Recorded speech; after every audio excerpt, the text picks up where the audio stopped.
Hello everyone, welcome back to my YouTube channel. ಎಲ್ಲರೂ ಹೇಗಿದ್ದೀರಾ? ಎಲ್ಲರೂ ಆರಾಮಂತ ಅಂದ್ಕೊತ ನಾನಿವತ್ತು ಒಂದು ಒಳ್ಳೆಯ ರೆಸಿಪಿನ ತೊಗೊಂಡು ಬಂದಿದ್ದೀನಿ. ಅದೇ ಎಗ್ ರೈಸು. ಇದನ್ನು ಸ್ಟ್ರೀಟ್ ಫುಡ್ ಸ್ಟೈಲಲ್ಲಿ ಯಾವ ರೀತಿ ಮಾಡೋದು ಅಂತ ನೋಡೋಣ. ಮನೇಲೇ ಆರಾಮಾಗಿ ಮಾಡ್ಕೋಬೋದು. ತುಂಬ ಕಡಿಮೆ ಇಂಗ್ರೀಡಿಯೆಂಟ್ಸು ಮತ್ತು ಟೇಸ್ಟ್ ಕೂಡ ಸ್ಟ್ರೀಟ್ ಸ್ಟೈಲಲ್ಲೇ ಇರುತ್ತೆ.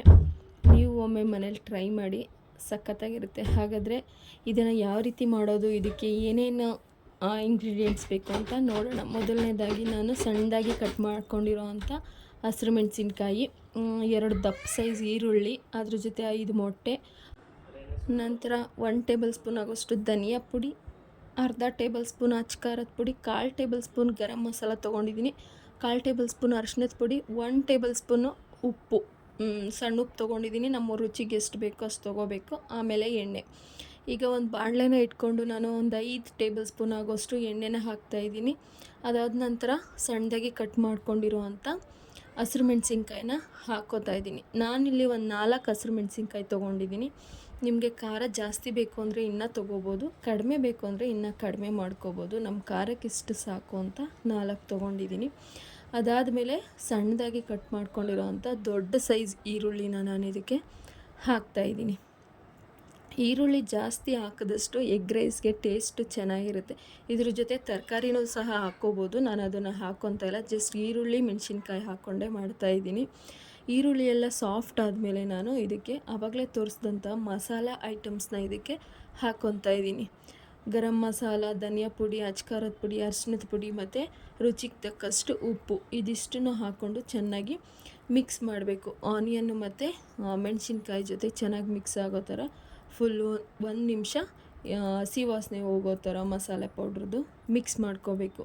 ಇದಿಷ್ಟನ್ನು ಮಿಕ್ಸ್ ಆದ ನಂತರ ಈರುಳ್ಳಿ ಮತ್ತು ಈ ಮಸಾಲ ಎಲ್ಲ ಸೈಡಿಗೆ ತೊಗೊಂಡು ನಾವು ಮೊಟ್ಟೆಗಳನ್ನ ಹಾಕ್ಕೋಬೇಕಾಗುತ್ತೆ. ಇಲ್ಲಾಂದರೆ ಮೊಟ್ಟೆ ಜೊತೆ ಡೈರೆಕ್ಟ್ ಈರುಳ್ಳಿ ಹಾಕಿಬಿಟ್ರೆ ಅಷ್ಟು ಟೇಸ್ಟ್ ಚೆನ್ನಾಗಿರಲ್ಲ. ಆಮೇಲೆ ಬೇಗ ಮೊಟ್ಟೆ ಕೂಡ ಕುಕ್ ಆಗಲ್ಲ. ಹಂಗಾಗಿ ಈರುಳ್ಳಿನೆಲ್ಲ ಸೈಡಿಗೆ ತೊಗೊಂಡು ಸೈಡಲ್ಲಿ ಮೊಟ್ಟೆನ ನಾವು ಫ್ರೈ ಮಾಡ್ಕೋಬೇಕಾಗುತ್ತೆ.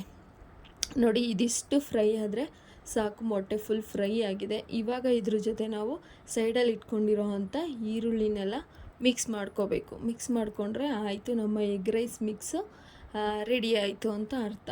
ಇದಿಷ್ಟನ್ನು ಚೆನ್ನಾಗಿ ಉಪ್ಪು ಮಸಾಲೆಗಳೆಲ್ಲ ಈ ಮೊಟ್ಟೆಗೆ ಮಿಕ್ಸ್ ಆಗಿ ಚೆನ್ನಾಗಿ ಟೇಸ್ಟೆಲ್ಲ ಬರೋ ಥರ ನಾವು ಮಿಕ್ಸ್ ಮಾಡ್ಕೋಬೇಕಾಗುತ್ತೆ. ಇದಿಷ್ಟನ್ನು ಮಿಕ್ಸ್ ಮಾಡ್ಕೊಂಡ್ಮೇಲೆ ನಾವು ನೋಡಿ ಈ ರೀತಿ ಕಾಣಿಸ್ತಾ ಇರುತ್ತೆ. ತುಂಬ ಚೆನ್ನಾಗಿ ಮಿಕ್ಸ್ ಆಗಿದೆ, ಹೊಂದ್ಕೊಂಡಿದೆ ಮೊಟ್ಟೆ ಮಸಾಲೆಗಳೆಲ್ಲ.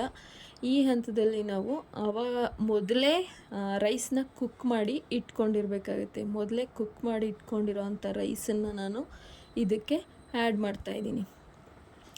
ರೈಸನ್ನು ಆ್ಯಡ್ ಮಾಡಿಕೊಂಡು ಮೊಟ್ಟೆ ಮತ್ತು ರೈಸ್ ಎಲ್ಲ ಚೆನ್ನಾಗಿ ಮಿಕ್ಸ್ ಆಗಬೇಕು.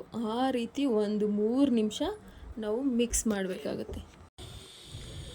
ಈ ರೀತಿ ಚೆನ್ನಾಗಿ ಮಿಕ್ಸ್ ಕೊಡಬೇಕು. ಈ ಮಿಕ್ಸ್ ಎಲ್ಲ ಆದಮೇಲೆ ನಾವು ಇದಕ್ಕೆ ಕಟ್ ಮಾಡಿಟ್ಕೊಂಡಿರೋ ಅಂಥ ಕೊತ್ತಂಬರಿ ಸೊಪ್ಪನ್ನ ಹಾಕಬೇಕು. ತೊಳೆದು ಕಟ್ ಮಾಡಿಟ್ಕೊಂಡಿದ್ದೆ ಕೊತ್ತಂಬರಿ ಸೊಪ್ಪನ್ನ, ಅದನ್ನು ಆ್ಯಡ್ ಮಾಡ್ತಾಯಿದ್ದೀನಿ. ಇದನ್ನು ಆ್ಯಡ್ ಮಾಡಿದ್ಮೇಲೆ ನಾವು ಇನ್ನೊಂದು ಸಲ ಕೊತ್ತಂಬರಿ ಸೊಪ್ಪೆಲ್ಲ ರೈಸ್ ಜೊತೆ ಮಿಕ್ಸ್ ಆಗೋ ಥರ ಮಿಕ್ಸ್ ಮಾಡಬೇಕು. ಅದಷ್ಟು ಮಿಕ್ಸ್ ಆದರೆ ನಮ್ಮ ಎಗ್ ರೈಸ್ ರೆಡಿ ಆಗುತ್ತೆ.